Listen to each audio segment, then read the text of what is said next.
Selamat bertemu kembali dengan kami di Jemaat Fisdak bagi saudara dan saudari yang saya kasih dalam Yesus Kristus yang sudah bergabung bersama-sama dengan kami untuk acara ibadah kita pada malam hari waktu Indonesia, pagi hari waktu Indonesia, dan mungkin dari beberapa tempat di dunia ini ada yang dari Eropa mungkin sudah setengah malam mungkin ya. Tapi kita bersyukur kita dapat kembali mempelajari firman Tuhan yang dapat memberikan kekuatan kepada kita pada saat ini. Baik saudara sekalian, seperti biasa kita akan mendengarkan satu lagu pujian dan kemudian doa buka untuk acara ibadah kita akan dibawakan oleh ayah saya, Pendeta Alex Rantun. Silakan, Dek.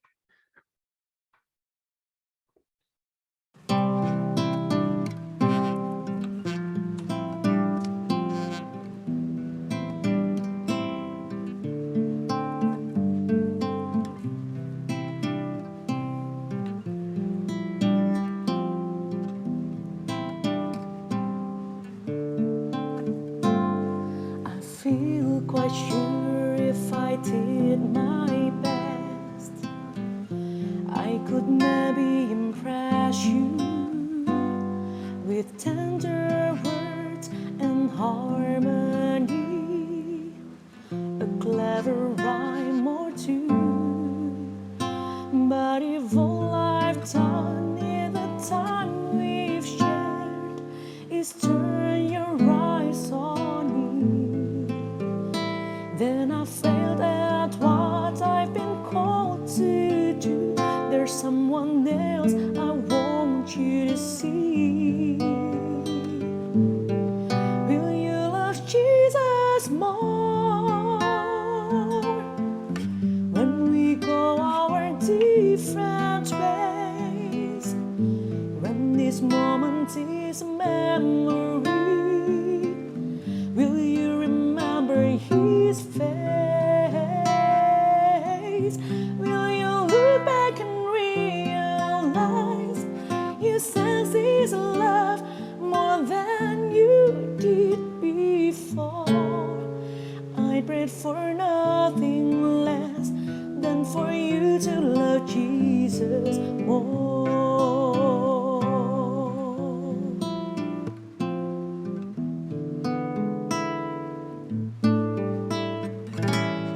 I'd like to keep these memories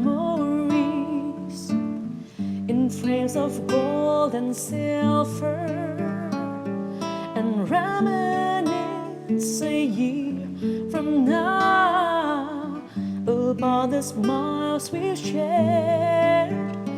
But above all else, I hope you will come to know the Father's love. When you see the Lord face to face, you'll hear Him say, well done. Will you love Jesus more when we go our different ways? When this moment is memory, will you remember His face? Will you look back and realize you sense His love more than you did before? I prayed for nothing less than for you to love Jesus more.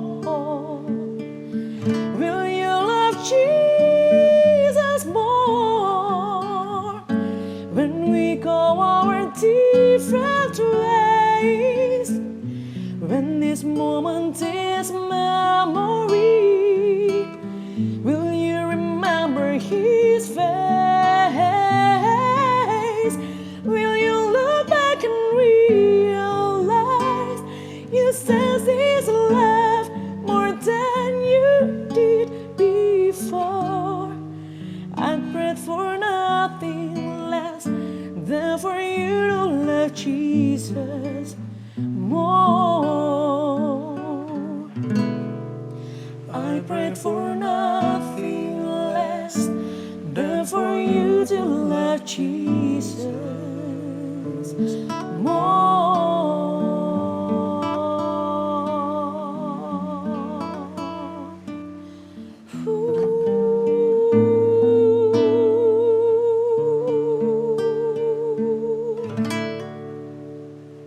Satu panggilan yang indah yang telah dibawakan oleh saudari kekasih kita, saudari Debbie Sianturi, yang mengajak kita untuk dipanggil. Maukah kita mencintai Allah, kita mencintai Yesus lebih daripada segala sesuatunya? Satu lagu yang cocok sekali dengan pelajaran kita yang kita akan bahas pada malam hari ini. Ya, panggilan untuk mengajak kita mengasihi Dia. Baik, saudari sekalian, kita akan mulaikan acara kita dengan doa buka yang akan dibawakan oleh ayah saya, Pendeta Alex Rantung. Silakan, Bi. Oke, mari kita bersatu dalam doa. Tuhan, Bapa pengasih dan penyayang, di mana Yesus Kristus telah berkorban untuk selamatkan kami, memberikan kepada kami hidup yang kekal, dan Yesus mengambil alih kematian yang kekal itu. Dan inilah kasih Tuhan yang begitu besar dalam kehidupan kami, sebagai anak-anak Tuhan, di mana Yesus telah berkorban untuk menyelamatkan kami. Kami barusan kembali dari Tennessee mengikuti acara It Is Written sejak hari Jumat sampai hari Minggu. Tuhan telah memberkati lebih kurang 300 orang yang telah hadir untuk membawakan dan mendengarkan pelajaran-pelajaran yang sangat penting, khususnya untuk evangelisasi. Untuk itu kami bersyukur juga pada malam hari ini, kami dapat mengikuti pelajaran yang sangat penting, Deuteronomy in the letter writings, dan Sabat atau sore ini, the book of the laws. Dan untuk itu kami sangat bersyukur dan berterima kasih.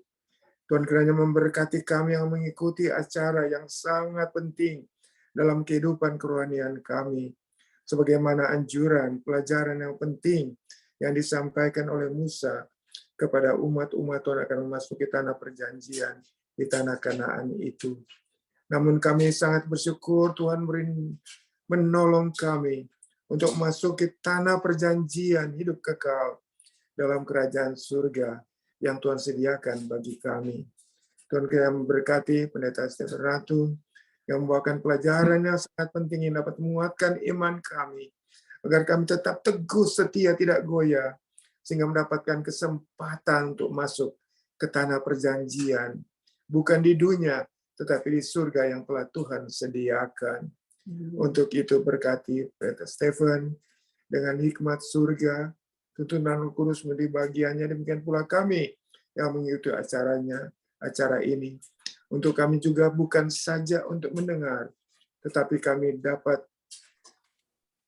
buat dan praktekkan dalam kehidupan kami, di dalam diri kami, dalam keluarga kami, tetangga kami, dan masyarakat dimanapun yang kami dapat bertemu dengan mereka untuk membawakan kebenaran firman Tuhan. Terima kasih Tuhan, memberkati kami dalam acara pada malam ini. Tuhan mengampuni salah dosa kami.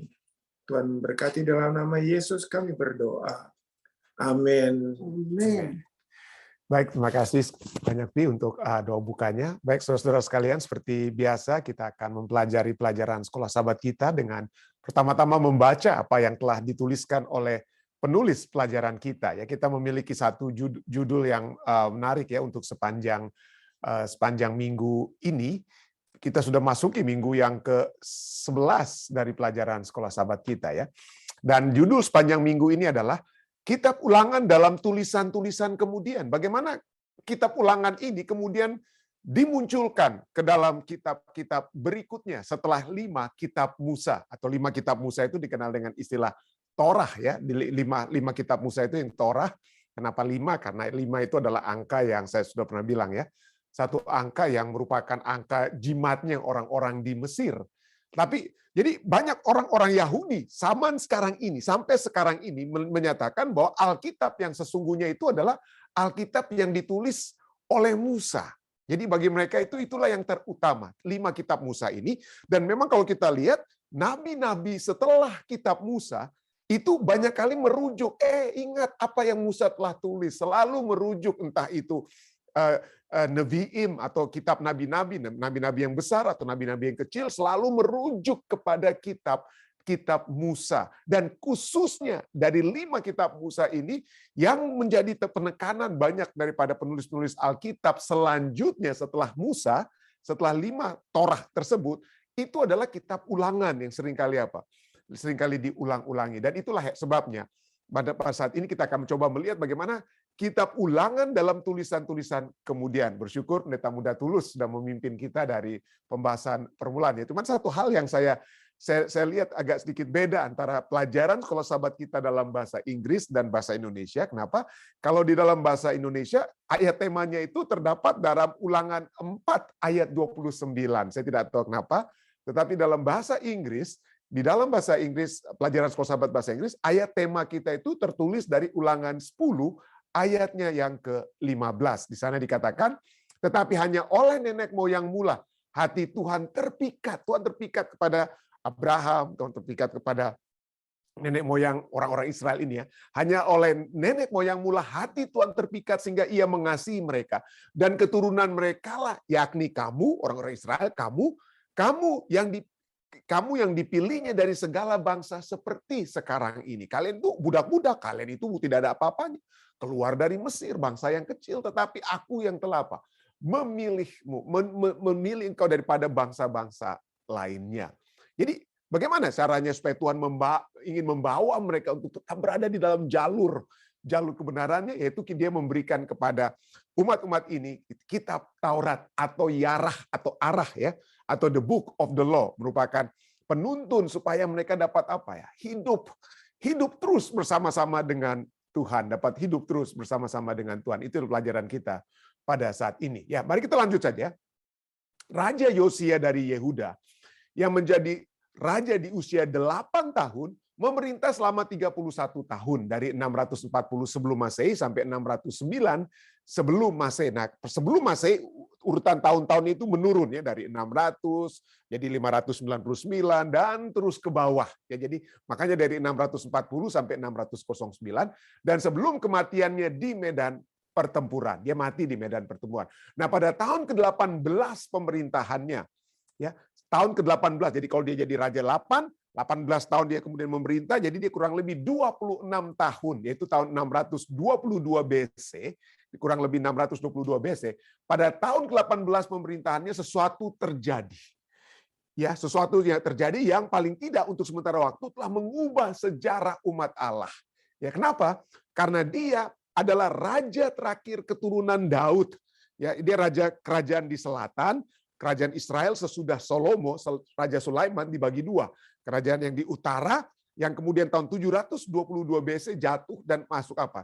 Menjadi ditawan oleh kerajaan Assyria. Ya, itu adalah bukan keturunan Daud raja-rajanya, tapi kerajaan selatan dengan ibu kota di Yerusalem, itulah yang merupakan keturunan daripada Daud. Dan beberapa raja terakhir sebelum mereka itu ditawan masuk ke penawanan di Babylon adalah Raja Yosia. Dan dia, Raja Yosia, adalah raja yang paling apa ya, istilahnya benar ya, yang benar sebelum mereka masuk ke dalam penawanan di Babylon ya, exile di Babylon. Dan dia yang membuat apa? Reformasi keagamaan ya, dia membuat. Nah, kalau kita baca ya, satu fatsal penuh. Saya akan coba ringkaskan ya, berapa hal yang penting kita akan lihat ya. Dari dua raja-raja fatsal 22, ya Raja Yosia dikatakan apa? Berusia 8 tahun, dia menjadi raja, 31 tahun lamanya, dia meminta di Yerusalem. Disebutkan nama ibunya, Yedida binti Adaya dari Boskat. Ibunya mungkin memiliki pengaruh besar terhadap dia daripada mungkin ayahnya ya, makanya ibunya yang lebih ditekankan. Ia melakukan apa yang benar di mata Tuhan, yang hidup sama seperti Daud bapa leluhurnya dan tidak menyimpang ke kanan atau ke kiri. Ya, orang Manado bilang lurus dia ya, kehidupan yang lurus ya. Dalam tahun yang ke-18 zaman Raja Yosia, maka ia menyuruh Safan bin Azalia bin Mesulam, panitera itu, ke rumah Tuhan. Dia suruh supaya apa? Nanti kita akan lihat bagaimana. Untuk apa? Untuk memperbaiki kerusakan rumah Tuhan. Ka'bah Tuhan itu rusak. Kenapa? Karena raja-raja sebelum dia itu tidak memperhatikan peribadatan. Mereka hanya apa? Tidak mau beribadah di rumah Tuhan itu. Tapi mereka buat apa? Tempat-tempat penyembahan berhala di tempat ini dan itu. Tapi dia apa? Oh tidak. Perbaiki, dia bilang perbaiki, ambil biaya yang dapat digunakan untuk perbaiki rumah itu ya. Ini pegawai-pegawainya, tukang-tukang kayu, tukang bangunan, tukang tembok, usahakan bangun ya. Biayanya nanti udah gampang lah dengan kata lain ya. Ya, berikan. Lalu pada saat mereka sedang memperbaiki, Ya, apa yang terjadi? Wah, dikatakan ditemukanlah kitab Taurat itu di rumah Tuhan. Jadi rupanya kitab Taurat itu. Nah, kitab Taurat ini apa? Di dalam 2 Raja-Raja 22:8 berbicara tentang kitab Taurat. The book of the law, menurut bahasa Inggrisnya, the book of the law, kitab Taurat. Dan kalau kita membaca, itu diulangi pada saat peristiwa penemuan ini, diulangi kembali disebutkan dalam 2 Raja-Raja pasal 23 ayat 2, disebutkan bahwa kitab Taurat ini nama lainnya adalah the book of the covenant. Ya, the book of the covenant, dan tidak lain tidak bukan, buku yang ditemukan itu secara lebih spesifik adalah kitab ulangan. Kitab ulangan, Deuteronomi. Itu yang ditemukan ya. Sama seperti berita terakhir di Amerika ini ya, di satu gereja yang terbesar, salah satu gereja terbesar di Texas ya, dengan seorang pendetanya yang terkenal ya, televangelis dikenal dengan nama Joel Osteen. Baru-baru ini tukang-tukang memperbaiki rumah gereja mereka yang besar tersebut, seperti bangunan apa ya, itu bekas lapangan basketball yang hebat besar sekali ya, seperti stadium ya. Pada saat tukang memperbaiki saluran air dalam gereja tersebut, mereka bongkar tembok. Wah, di dalam tembok itu ditemukan uang dan juga cek. Kenapa? Karena rupanya ada yang pernah merampok beberapa tahun lalu. Gereja ini pernah ada pencuri masuk ya, bukan rampok, pencuri masuk. Lalu gantinya dia membawa lari uangnya, itu ditaruhlah itu uang-uang itu di balik apa ya, di balik tembok di gereja tersebut. Jadi mungkin ya ada imam-imam di zaman dahulu ini, daripada raja-raja sebelum Yosia itu, kalau lihat Alkitab tuh suka seringkali, nanti kita akan lihat ya, seringkali dirobek. Jadi ada yang simpan. Jadi ada yang menyimpan itu mungkin di sela-sela tembok dan lain sebagainya, atau tempat-tempat tersembunyi. Dan pada saat ini sedang mau diperbaiki, wah rupanya apa? Para pegawai atau tukang batu, tukang bangunan, tukang tembok dan lain sebagainya ini menemukan kitab Taurat itu, menemukan kitab ulangan di rumah Tuhan. Lalu kitab itu diberikanlah ya kepada Safan, lalu Safan membacanya, dibaca ya. Dia dibaca kepada apa? Raja. Udah sesudah apa? Lalu Safan, ayatnya yang ke-10. Safan panitera itu memberitahukan juga kepada raja, Imam Hilkiah telah memberikan kitab kepadaku. Lalu Safan membacakannya di depan raja, ayat 11. Segera sesudah raja mendengar perkataan kitab Taurat itu, nanti kita akan lihat apa yang secara lebih spesifik, yang mungkin ayat-ayat yang lebih spesifik yang telah dibaca oleh Safan, nanti kita akan lihat ya. Segera sesudah raja mendengar perkataan Taurat itu, dikoyakkanlah pakaiannya. Kemudian raja memberi perintah kepada Imam Hilkiah, kepada Ahikam dan seterusnya dia. Pergilah, ayat 13, pergilah, mintalah petunjuk Tuhan bagiku, bagi rakyat dan bagi seluruh Yehuda tentang perkataan kitab yang ditemukan ini. Sebab hebat kehangatan murka Allah. Nah ini kita akan tekan ya. Jadi kata-kata apa dalam kitab Ulangan yang betul-betul kena kepada Raja Yosia ya, yang berbicara tentang kehangatan murka Allah yang menyala-nyala terhadap kita. Oleh karena nenek moyang kita tidak mendengarkan perkataan kitab ini dengan berbuat tepat seperti yang tertulis di dalamnya. Jadi nubuatan apa? Nubuatan apa dalam kitab Keluaran yang tepat sekali, yang kena sekali kepada Yosia, keadaan mereka menjelang mereka ditawan ke Babylon ya saat itu. Jadi kita akan lihat nanti ya. Maka pergilah Imam Hilkiah dan apa? Waduh ya. Ya Dumo lalu apa? Mencoba untuk mencari jawaban ya. Lalu kemudian berfirmanlah Tuhan, ayat 16. Beginilah firman Tuhan. Sesungguhnya aku akan mendatangkan malapetaka atas tempat ini dan atas penduduknya, yakni segala perkataan kitab yang telah dibaca oleh Raja Yehuda. Karena mereka meninggalkan aku dan membakar korban kepada Allah lain dengan maksud menimbulkan sakit hatiku dengan segala pekerjaan tangan mereka. Sebab itu kehangatan murkaku akan menyala-nyala terhadap tempat ini dengan tidak padam-padam. Tetapi kepada Raja Yehuda yang telah menyuruh kamu untuk meminta petunjuk Tuhan, maka harus kamu katakan demikian. Firman Tuhan, Allah Israel. Mengenai perkataan yang telah kau dengar itu, apa? Oleh karena engkau sudah menyesal. Raja Yosia itu menyesal dan merendahkan diri di hadapan Tuhan pada waktu engkau mendengarkan hukuman yang kufirmankan terhadap tempat ini dan terhadap penduduknya, maka mereka akan mendahsyatkan dan menjadi kutuk. Lalu apa? Maka aku, ayat 20, aku akan mengumpulkan engkau kepada nenek moyangmu dan engkau akan dikebumikan dalam kuburmu dengan damai. Jadi sebelum dia dikubur, dia akan dikumpulkan kepada nenek moyangmu. Apa artinya? Nah, di dalam Alkitab, kalau kita berbicara tentang dia akan dikumpulkan bersama-sama dengan nenek moyang, itu bukan berarti bukan berbicara tentang kubur, karena kubur itu nanti sudah engkau akan dikebumikan di dalam kuburmu dengan damai. Jadi ini sedang berbicara pada saat Alkitab berbicara bahwa kita akan dikumpulkan bersama dengan nenek moyangmu, itu sedang berbicara tentang apa? Tentang upacara pemakaman yang terhormat. Upacara pemakaman terhormat yang akan diberikan sebelum seseorang apa? Dikuburkan. Dan ini menjadi satu apa ya? Ini menjadi satu hal yang menjadi apa? Di adat istiadat Timur Tengah itu satu hal yang hebat yang harus terjadi. Saya selama 10 tahun di Ethiopia ya. Ada orang-orang Ethiopia yang mereka apa ya? Pada saat mereka berbicara ya satu lain, pada saat mereka sedang ngomong hukum misalnya ya, ada orang-orang yang durhaka lah terhadap komunitas di tempat di kampung misalnya di sekeliling kampus kami. Jadi seringkali yang dikatakan apa? Kalian jangan durhaka ya, jangan sampai melawan kehendak komunitas, kehendak apa? Kehendak kampung di sini. Kenapa? Kalau kalian tetap berkhianat terhadap kami, pada saat kalian mati, dikatakan apa? Kalian mati, tidak ada seorang pun yang akan membuat upacara sebelum kalian dikuburkan. Jadi itu mengerikan sekali kalau sampai ada ketua-ketua suku, ketua-ketua adat di sekitar kampus kami sampai berbicara begitu pada seseorang karena kejahatannya atau karena dia keberdosaannya, lalu dikatakan kalau kamu terus bertindak seperti ini, tidak ada yang akan membuat atau menghadiri bahkan upacara kamu sebelum dikuburkan. Jadi itulah ya. Jadi walaupun bangsa ini sudah bebal sekali, bangsa Israel sudah bebal, tapi raja yang dikatakan apa? Raja yang bertobat ini, yang menyesal dan bertobat, dia tetap akan diadakan upacara pemakaman yang terhormat sebelum dia dikuburkan dengan damai ya.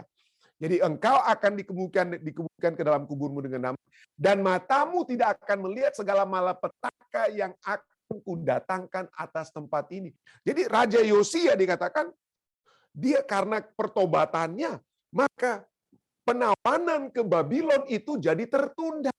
Tidak akan terjadi di zamannya. Itu nanti kalau kita akan lihat terjadi beberapa tahun kemudian setelah dia mati. Ya, setelah dia mati. Dengan kata lain, dia tidak akan melihat apa yang dinubuatkan di dalam kitab Ulangan yang akan terjadi kepada bangsa Israel yang sudah lama murtad ini. Bangsa dari Yehuda ya, kerajaan selatan yang sudah lama murtad ini. Itulah kurang lebih latar belakangnya ya. Jadi kembali ke pelajaran sekolah sahabat kita, apa yang dituliskan. Para sarjana Alkitab telah mengambil kesimpulan bahwa kitab Taurat dalam 2 Raja-Raja 22:8 adalah kitab Ulangan ya, yang sepertinya telah hilang beberapa tahun lamanya. Dan Yosia, menurut buku Alfa dan Omega jilid 4 halaman 20 katakan, Yosia sangat tergugah ketika ia mendengar dibacakan untuk pertama kali nasihat-nasihat dan amaran yang tercatat dalam naskah yang sudah tua ini. Belum pernah ia menyadari dengan begitu sepenuhnya keterangan yang jelas yang telah dibentangkan Allah di hadapan Israel tentang kehidupan dan kematian, berkat dan kutuk, juga ditulis dalam kitab Ulangan 30 ayat 19. Kitab itu penuh dengan kepastian tentang kesediaan Tuhan untuk menyelamatkan dengan sekuat tenaga. Tuhan akan selamatkan dengan sekuat tenaga mereka yang mau memberikan kepercayaan mereka dengan sepenuhnya kepada Tuhan. Sebagaimana ia telah bertindak dalam kelepasan mereka dari perhambahan Mesir, begitu juga ia mau bekerja dengan sekuat kuasanya dalam menunggukan mereka di tanah perjanjian dan dalam menempatkan mereka pada bagian kepala dari bangsa-bangsa di bumi. Dan di sepanjang pasal selanjutnya, pelajaran sahabat kita katakan, di sepanjang pasal selanjutnya kita bisa melihat bagaimana Raja Yosia berusaha untuk menuruti perintah-perintahnya, peraturan-peraturan Allah, dan ketetapan-ketetapannya dengan segenap hati dan dengan segenap jiwanya. Seperti tertulis dalam 2 Raja-Raja 23 dan ayat-ayat berikutnya yang Anda bisa lihat ya. Dan reformasi ini termasuk sebuah pembersihan dan penghapusan segala dewa kejijikan. Dewa-dewa jadi yang diilah-ilahkan oleh orang-orang Israel yang menyebabkan mereka itu harus jatuh, kemudian ditawan ya. Itu karena adanya dewa-dewa kejijikan yang terlihat di tanah Yehuda dan di Yerusalem. Itu dihapuskan oleh Yosia dengan maksud menepati perkataan Taurat yang tertulis dalam kitab yang telah didapat oleh Imam Hilkia di rumah Tuhan. 2 Raja-Raja 23-24. Kitab Ulangan. Kitab Ulangan diisi dengan amaran-amaran dan nasihat-nasihat agar bangsa Israel tidak mengikuti praktek-praktek yang dilakukan bangsa-bangsa di sekitar mereka. Tindakan-tindakan Yosia dan segala hal yang dia lakukan, di mana termasuk dalamnya eksekusi terhadap mereka yang telah menjadi imam-imam berhala. Dia kata, wah ini pengaruh mereka itu sangat buruk dan mereka tidak mau bertobat, tidak ada cara lain selain mereka harus dieksekusi. Ya, 2 Raja-Raja 23-20 menyatakan sejauh mana bangsa ini telah tersesat dari kebenaran yang dipercayakan kepada mereka. Jadi gantinya tetap menjadi bangsa yang kudus. Bangsa Israel ya, bangsa Yehuda ya. Gantinya tetap menjadi bangsa yang kudus sebagaimana seharusnya itu terjadi. Mereka berkompromi dengan dunia. Bahkan mereka sering berpikir, tidak ada masalah. Kami baik-baik saja dengan Tuhan. Nggak apa-apa lah kalau kita menyembah berhala. Yang penting sekali-sekali kita masuk ke Ka'bah, sekali-sekali kita masuk gereja. Ya biarpun sesudah hari Sabat atau sesudah hari kebaktian ya kita bikin apa ya itu walahu alam ya kita. Tidak ada masalah. Yang baik, penting ada saatnya kita bisa baik dengan Tuhan. Nah itu satu penipuan yang berbahaya. Dalam pertanyaan bagi kita. Dalam rumah Anda sendiri atau bahkan dalam institusi-institusi gereja. Hal-hal apa yang mungkin kita perlukan untuk menyucikan kita secara umum supaya kita boleh melayani Tuhan dengan segenap hati dan segenap jiwa. Pertanyaannya begitu hebat ya. Di dalam rumah tangga saya, di dalam diri saya, di dalam gereja kami di Fisdak. Kira-kira hal-hal apa yang mungkin kita perlukan untuk menyucikan kita secara umum supaya kita boleh melayani Tuhan dengan segenap hati dan dengan segenap jiwa. Intinya jangan ada ilah-ilah lain. Jangan ada hal-hal yang kita gantikan untuk menggantikan Tuhan. Segala sesuatu itu berkat Tuhan. Segala sesuatu yang Tuhan lakukan dalam kehidupan saya secara pribadi, dalam rumah tangga saya, kepada jemaat kami di Fisdak, semuanya itu karena Tuhan yang sudah buat. Janganlah kita berkata, ini karena saya.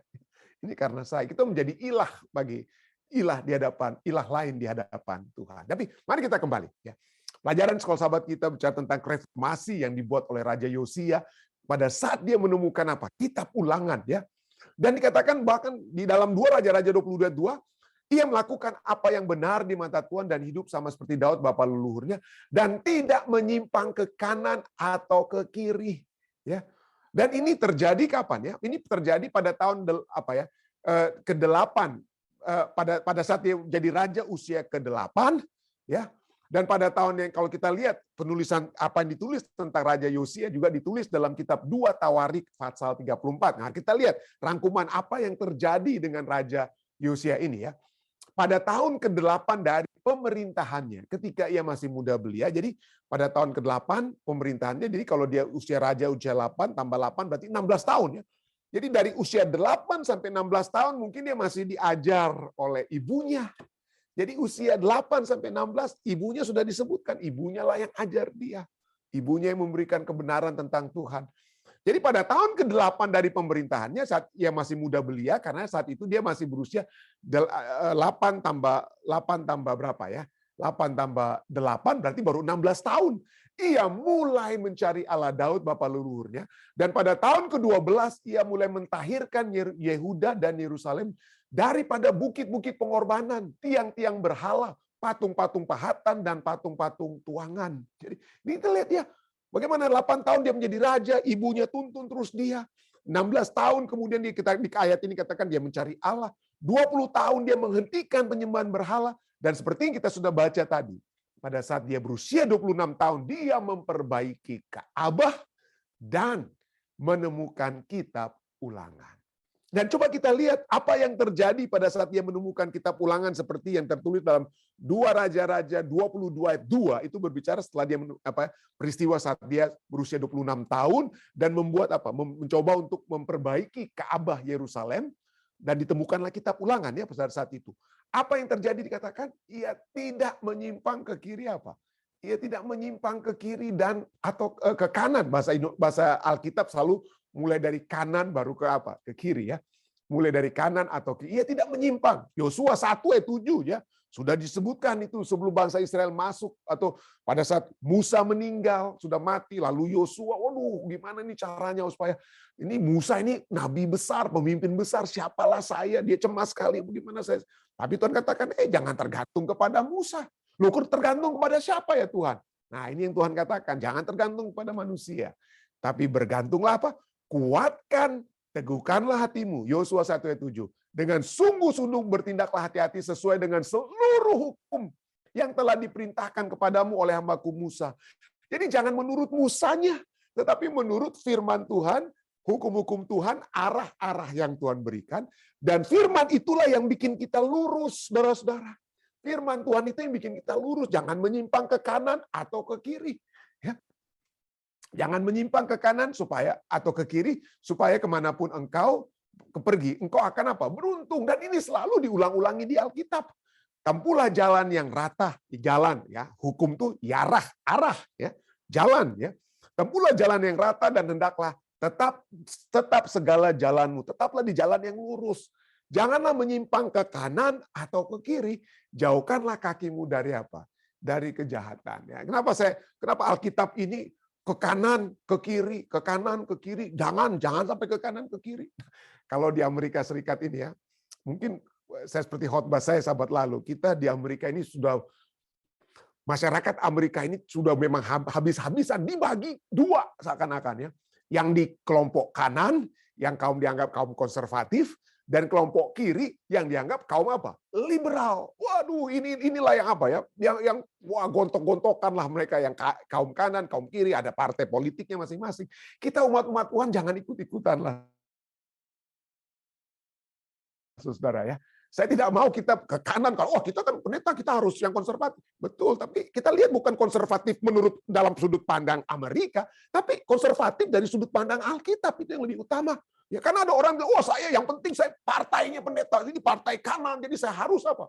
Ikut di apapun yang terjadi. Saya katakan ikut firman Tuhan. Firman Tuhan katakan jangan berbohong. Jadi kalau ada pemimpin di kanan suka berbohong, ya jangan kita ikuti. Dengan kata lain ya. Jadi mari kita ikut firman Tuhan. Saya tidak mau kita di kiri atau di kanan, karena firman Tuhan katakan jangan kita di kiri atau di kanan. Ikut apa yang dikatakan firman Tuhan. Ya, itu yang lebih, gantinya kita banner kita itu adalah partai politik Amerika. Kapan? Artinya di dalam kerajaan surga nggak ada kan partai politik Amerika ya, yang di kelompok partai kanan atau partai kiri, nggak ada lagi di dalam kerajaan surga. Mari kita ikuti firman Tuhan ya.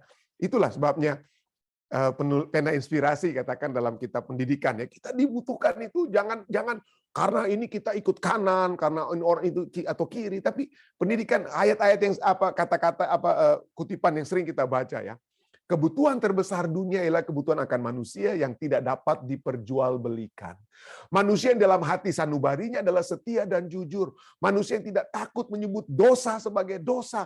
Manusia yang kata hatinya setia kepada tugas seperti jarum kompas yang selalu menunjuk ke kutub. Manusia yang mau berdiri untuk kebenaran walau langit runtuh sekalipun. Ya. Walau langit. Jadi menyebut dosa sebagai dosa. Tapi di Amerika Serikat sekarang ini nggak apa-apa lah kita berdosa. Yang penting tujuan daripada partai ini tercapai, biarpun pemimpinnya berdosa berdusta atau apa segala macam, nggak apa-apa. Yang penting tujuan partai. Siapa yang kita mau utamakan? Ya, firman Tuhan yang katakan tuh jangan kita berdusta atau keinginan supaya partai ini yang menang atau partai itu yang menang, supaya ini yang duduk di Mahkamah Agungnya. Itu yang penting, itu aja lah, yang nggak usah masa bodoh dengan bagaimana caranya itu dapat tercapai.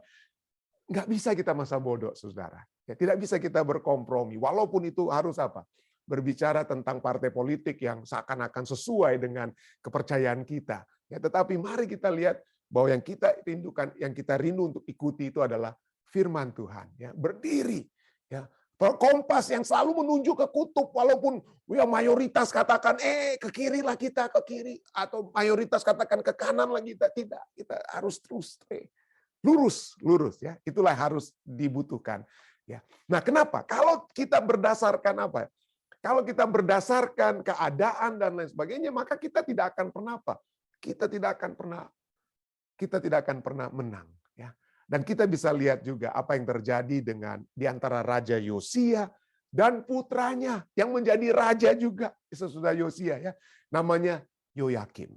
Dan kita lihat bagaimana Yosia raja yang benar ini yang mencari Tuhan, dia berpaut kepada firman Tuhan.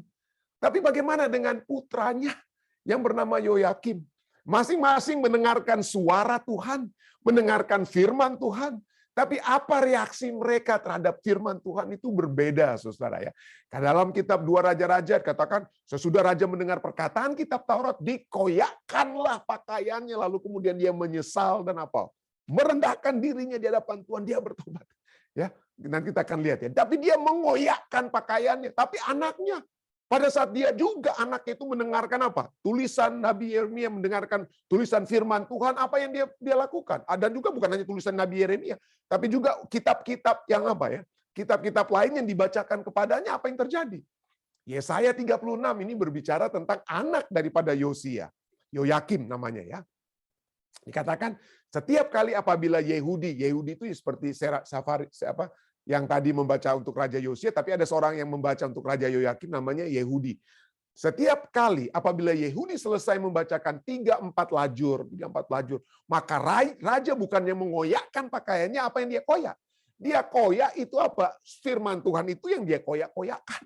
Lalu dilemparkannya ke dalam api di perapian itu sampai seluruh gulungan itu habis dimakan api yang di perapian itu. Baik raja maupun pegawainya yang mendengarkan segala perkataan ini tidak seorang pun terkejut dan tidak mengoyakkan pakaiannya. Yang dikoyakkan itu apa? Firman Tuhan yang dikoyakkan. Ya, firman Tuhan yang disepelekan. Engkau raja, kalau raja menyesal setelah dia mendengarkan firman Tuhan, maka firman Tuhan 2 Raja-Raja 22:9 katakan, engkau sudah menyesal, engkau merendahkan diri di hadapan Tuhan. Oleh sebab itulah kamu akan mati secara terhormat. Ada upacara penguburanmu yang terhormat, tapi tidak demikian terjadi dengan si Yoyakim ini. Dia mati itu tidak dihormati, tidak ada upacara kehormatan pada saat dia mati. Kenapa? Karena Yesaya 30:24 kita sudah baca tadi, baik raja maupun para pegawainya yang mendengarkan segala perkataan ini, seorang pun tidak terkejut, tidak perlu takut, dan tidak mengoyakkan pakaiannya. Tidak mau bertobat. Tidak mau bertobat. Padahal firman yang mereka baca itu sama. Firman Tuhan yang sama ya dapat membuat saudara dan saya bertobat, atau justru firman Tuhan yang sama akan membuat kita mengeraskan hati kita. Ya. Ada kalanya firman Tuhan sudah cukup jelas, ingatlah dan kuduskanlah hari Sabat.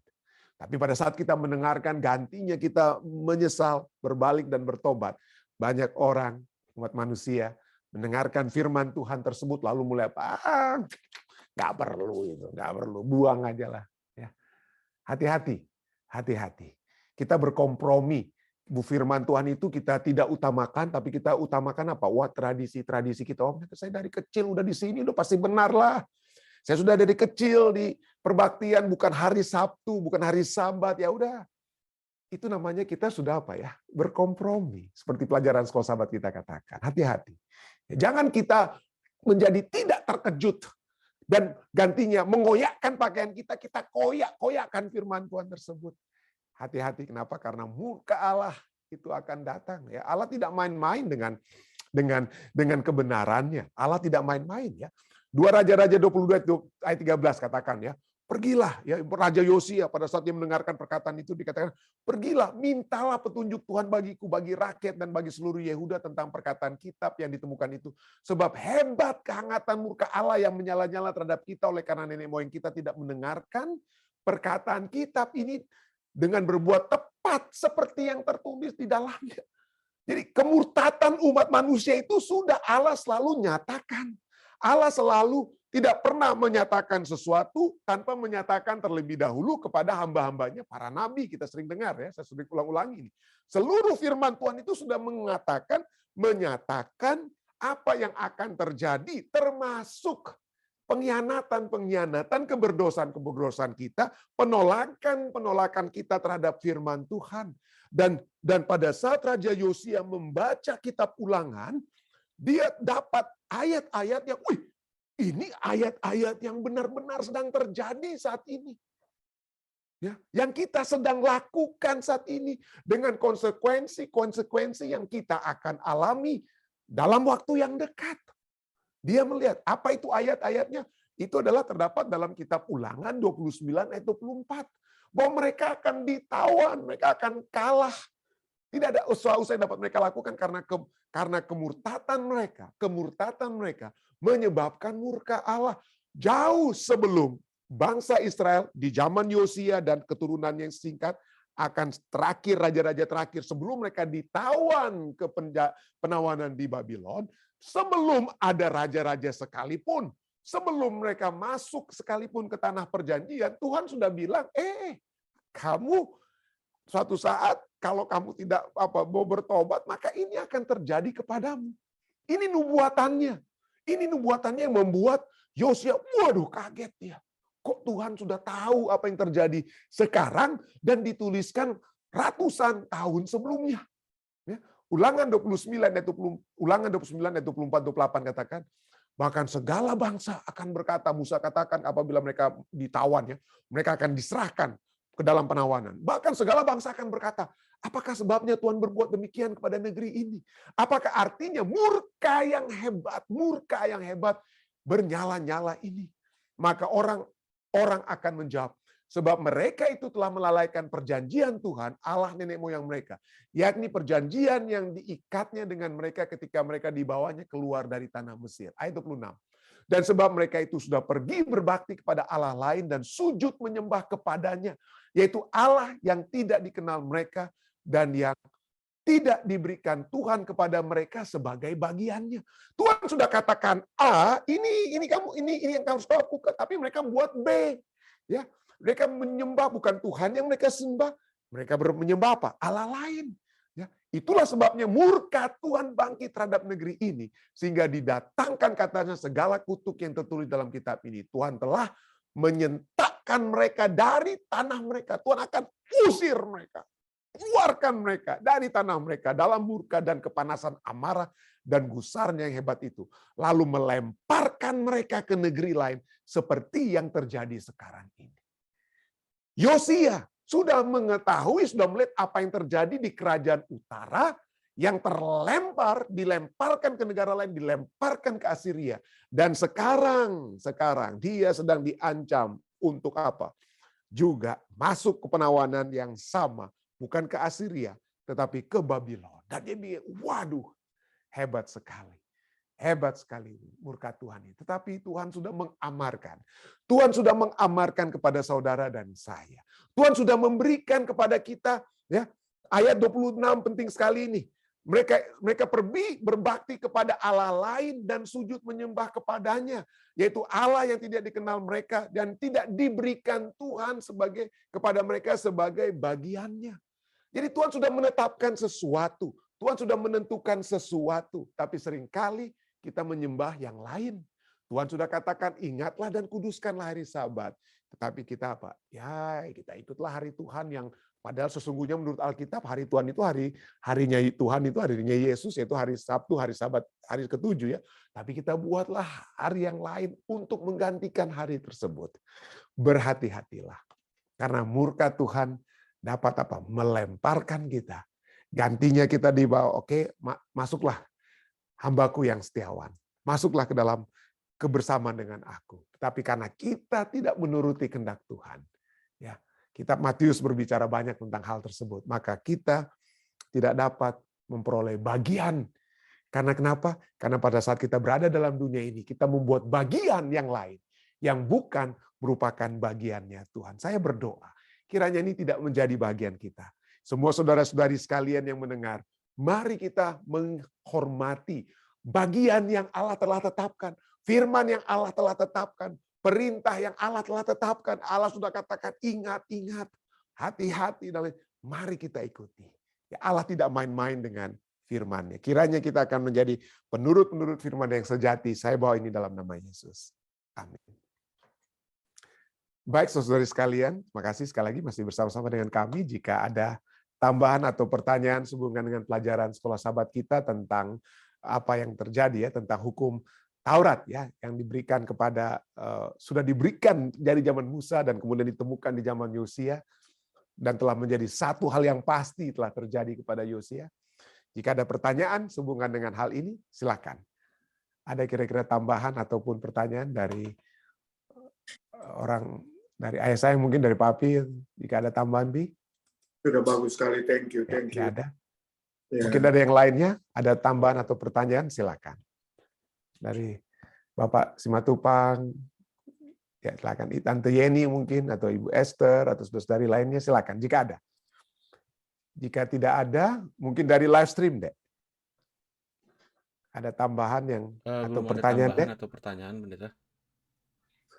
Oke, jika tidak ada, sepanjang minggu ini kembali kita akan terus mempelajari ya hal-hal yang indah yang sudah dipersiapkan oleh penulis Sekolah Sahabat kita, dan lebih daripada itu bukan hanya penulis Sekolah Sahabat kita sudah siapkan ya, tetapi dari firman Tuhan yang begitu indahnya dapat kita lihat ya.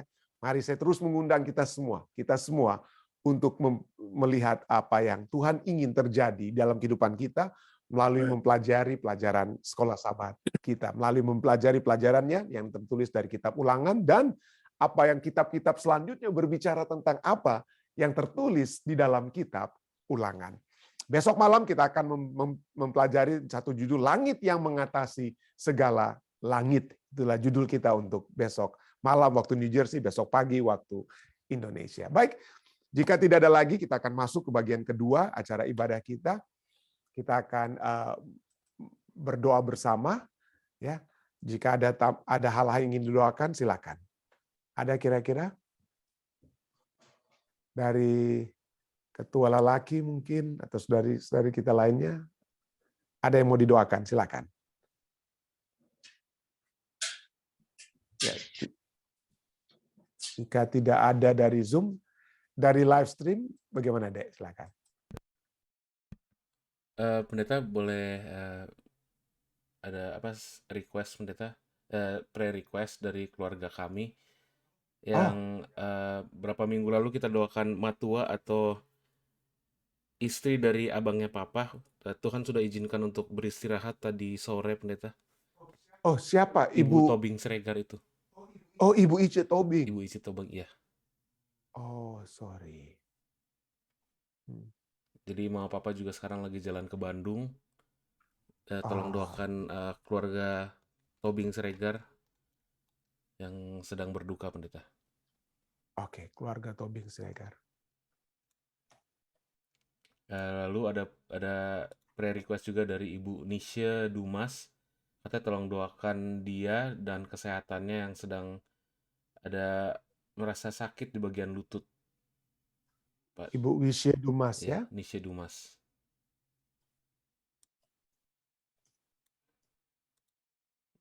Oke, ada lagi, Dek? Ada silent request dari Tante Omi dan juga dari keluarga Evi Angelo. Dan dari Ibu Sylvia Abutan, katanya tolong doakan anak kami yang sudah mulai rajin untuk mengikuti acara ini. Namanya Puji Setiawati. Oh, itu anak daripada Ibu Sylvia Abutan ya? Oh, oke. Ya, saya sering melihat dari Puji Setiawati ya, selamat bergabung selalu dengan kami. Terima kasih dapat berbakti, kiranya berkat-berkat surga juga dapat menjadi bagian saudari Puji ya. Ya, terima kasih.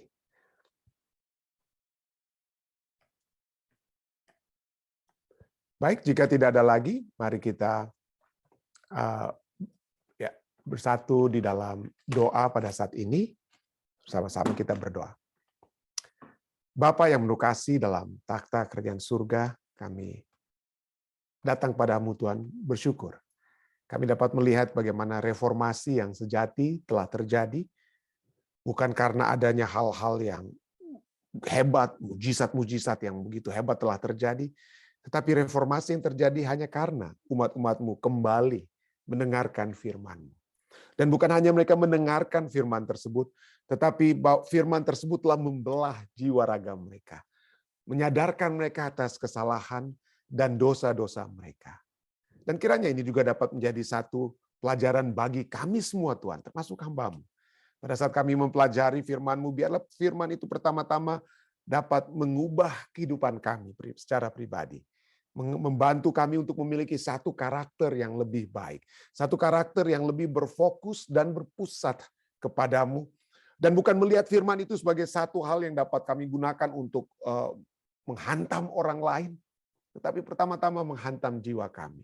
Karena begitu banyak Tuhan, Begitu banyak hal-hal yang telah kami lakukan yang tidak sesuai dengan kehendak-Mu. Mungkin hamba-Mu tadi dalam pembahasan ini berbicara tentang penyucian hari Sabat. Mungkin kami berpikir kami sudah menyucikan hari Sabat, tetapi pada hari Sabat sekalipun kami tetap tidak berfokus sepenuhnya kepada-Mu, Tuhan. Kami dapat melakukan hal-hal yang tidak seharusnya kami katakan, kami pikirkan, kami lakukan pada hari Sabat. Dan kiranya ini dapat membantu kami untuk melihat bahwa kami tidak seharusnya bermain-main dengan firman-Mu. Bukan karena Engkau akan menghukum kami, membuat hal-hal yang mengerikan terhadap kami. Tetapi Engkau tidak menginginkan kami memiliki hal-hal yang tidak membawakan kedamaian yang sejati pada saat kami lebih mengutamakan hal-hal lain di luar Engkau, Tuhan. Tapi pada saat kami memiliki fokus sesungguhnya kepada Allah yang sesungguhnya, Allah yang hidup, maka kami dapat memiliki kedamaian yang sesungguhnya. Bantulah kami, Tuhan.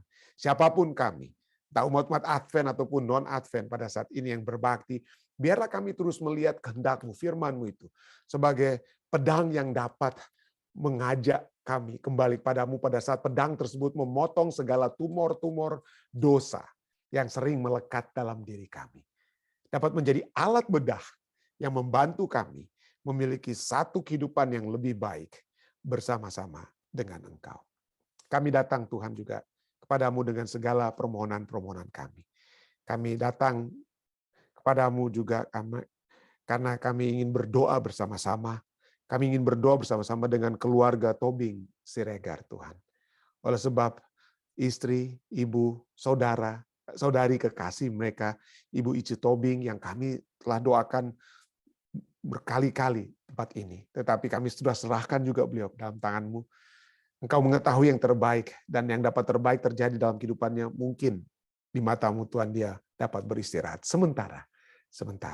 Tapi kami berdoa, Tuhan, kiranya kekuatan yang Tuhan sudah berikan, mungkin semasa hidupnya atau di hari-hari terakhir menjelang kematiannya, kiranya dia tetap telah memiliki pengharapan akan segala sesuatu yang Tuhan akan lakukan baginya, bagi keluarganya, di dalam zaman kekekalan bersama-sama dengan Engkau. Kiranya Tuhan, ibu ini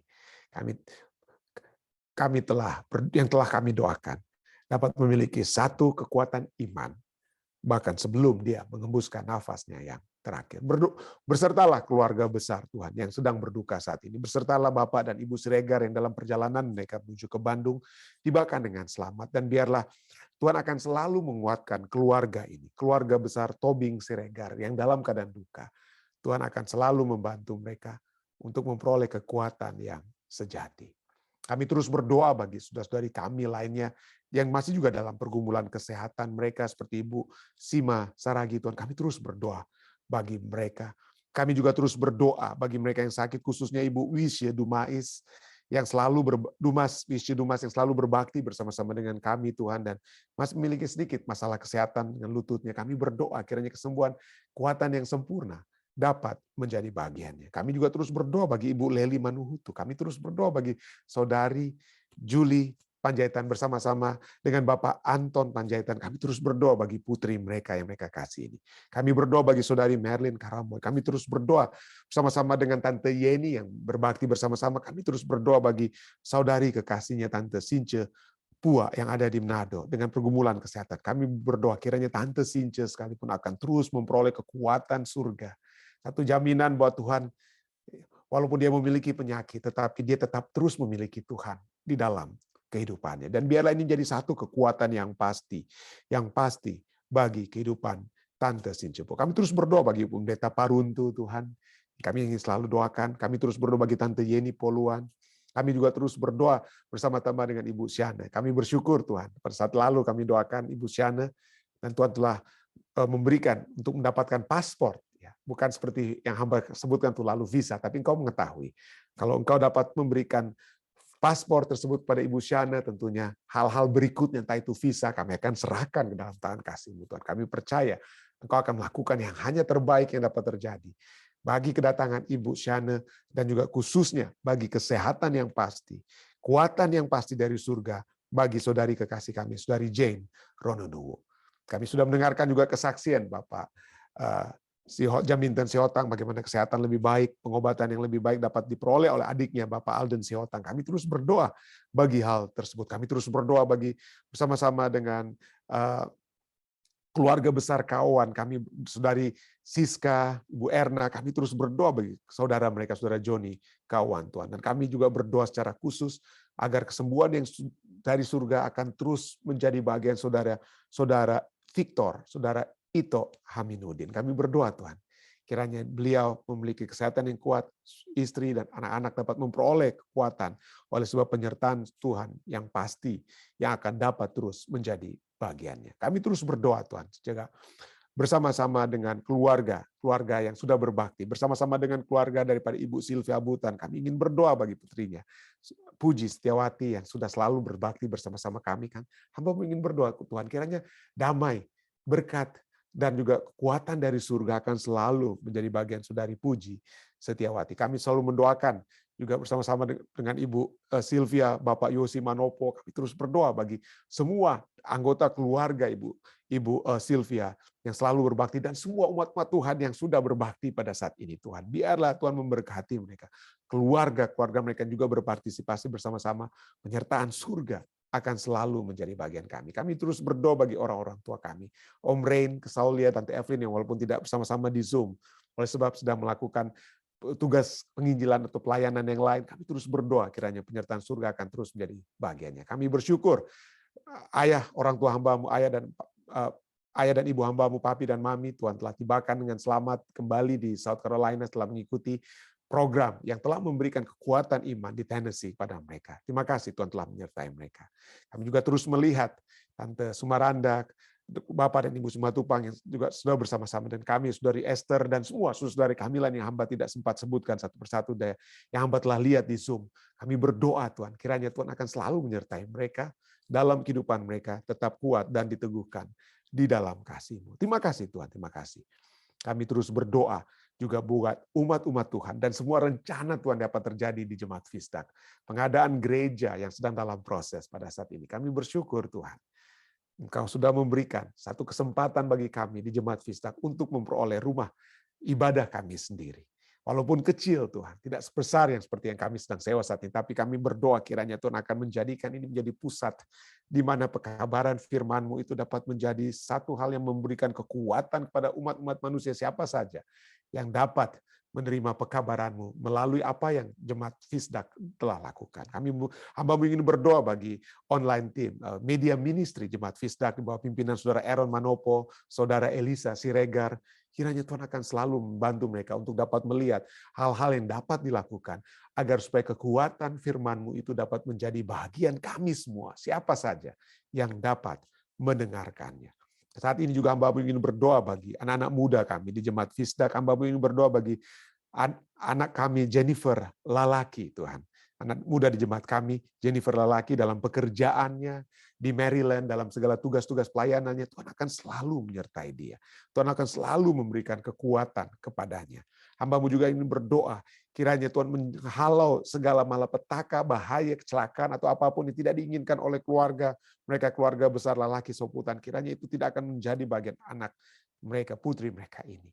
Dan penyertaan surga itu akan selalu menjadi bagian Jennifer. Hamba-Mu juga berdoa bagi Jonathan Asa, dengan di masa mudanya dalam pendidikannya, kami berdoa kiranya Tuhan akan selalu membawa dia dekat kepadamu. Biarlah dia akan selalu memiliki satu persekutuan dengan Tuhan. Itu menjadi satu kekuatan yang pasti bagi saudara, anak muda kami, Saudara Jonathan Asa. Kami juga berdoa bagi keluarganya, Saudara Denny juga dan Saudari Nita. Kami berdoa kiranya penyertaan surga akan selalu menjadi bagiannya. Hamba-Mu juga terus berdoa Tuhan bagi umat-umat Tuhan lainnya, bagi Tante Omi yang saat ini berada di California, penyertaan surga akan selalu menjadi bagian Tante Omi. Tuhan akan selalu menuntun dia untuk dapat melihat jalan-jalan Tuhan yang terbaik yang dapat menjadi bagiannya. Hamba-Mu juga terus berdoa bagi Evi dan Angel dalam kehidupan mereka, pergumulan mereka. Hamba-Mu ingin berdoa secara khusus bagi kesehatan surga yang dapat menjadi bagian ibunda dari saudari Evi Tumanung, Tuhan. Kami berdoa kiranya Tuhan akan selalu mendengarkan, menuntun keluarga ini.